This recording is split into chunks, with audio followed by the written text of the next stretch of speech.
Good evening, ladies and gentlemen. Welcome to our MISAT Bulletin, and we shall start with our headlines.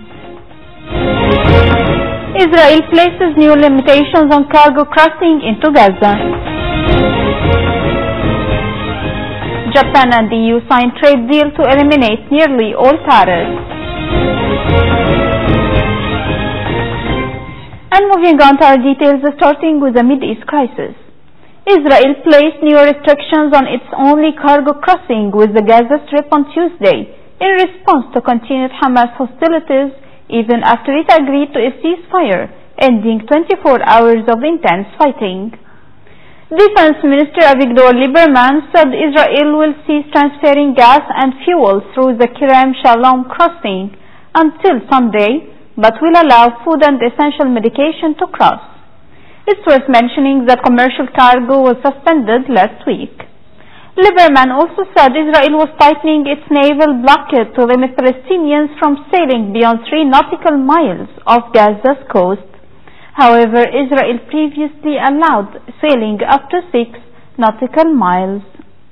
On to Syria's profile, a Syrian search and rescue team says at least 10 civilians were killed in a Russian airstrike on a school serving as a shelter in southwest Syria near the Israeli frontier.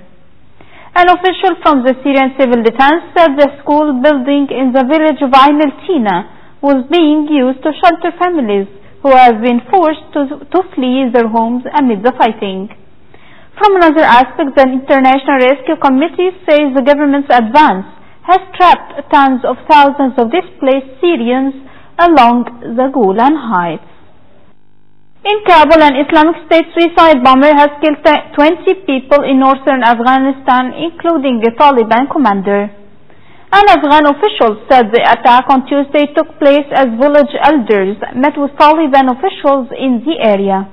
The official also said that in northern Afghanistan, Taliban and the Islamic State group have been waging bitter battles in recent days. As many as 10 insurgents from both the Taliban and the Islamic State have perished in recent battles. Another official said that the explosion occurred in a mosque as a funeral was taking place.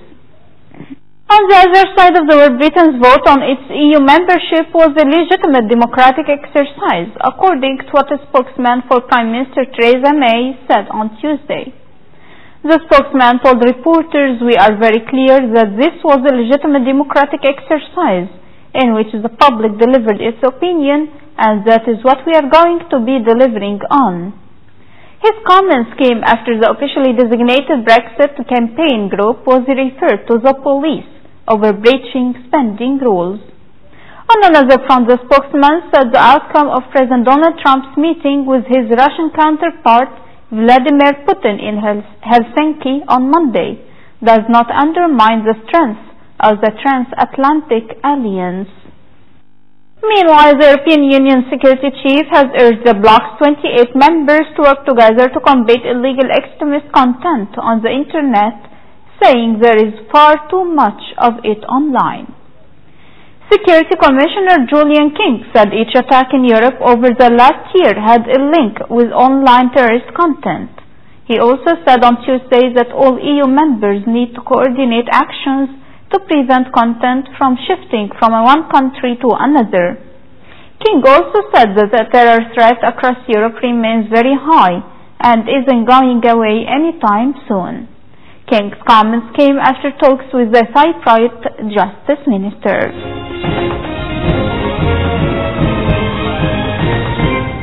And going to our economic news, the European Union and Japan signed a landmark deal on Tuesday that will eliminate nearly all tariffs on products they trade. Japanese Prime Minister Shinzo Abe said about the pact signed in Tokyo that the EU and Japan showed an undeterred determination to lead the world as flag bearers for free trade. Moreover, European Council President Donald Tusk praised the deal as the largest bilateral trade deal ever. The deal eliminates about 99% of the tariffs on Japanese goods sold to the EU, while about 94% of the tariffs on European exports to Japan will be lifted, rising to 99% in the future. And finally, world markets turned lower on Tuesday as investors looked ahead to Federal Reserve Chairman's testimony to Congress for clues on U.S. interest rates. Germany's DAX shed 0.2% to 12,537, and the CAC 40 in France was down 0.4% at 538.89. The FTSE 100 index fell 0.1% to 7,589. U.S. stocks were poised for small losses, though and S&P 500 futures were both down 0.1%. In Asia, most indexes closed lower as tensions over U.S. trade actions rattled investors. Japan's benchmark Nikkei 225 bucked the regional trend, gaining 0.4% to 22,697.36. In addition, the Shanghai Composite Index dropped 0.6% to 798.13. And before ending our news, let's take another look at the most important headlines for today. Israel places new limitations on cargo crossing into Gaza. Japan and the EU signed trade deal to eliminate nearly all tariffs.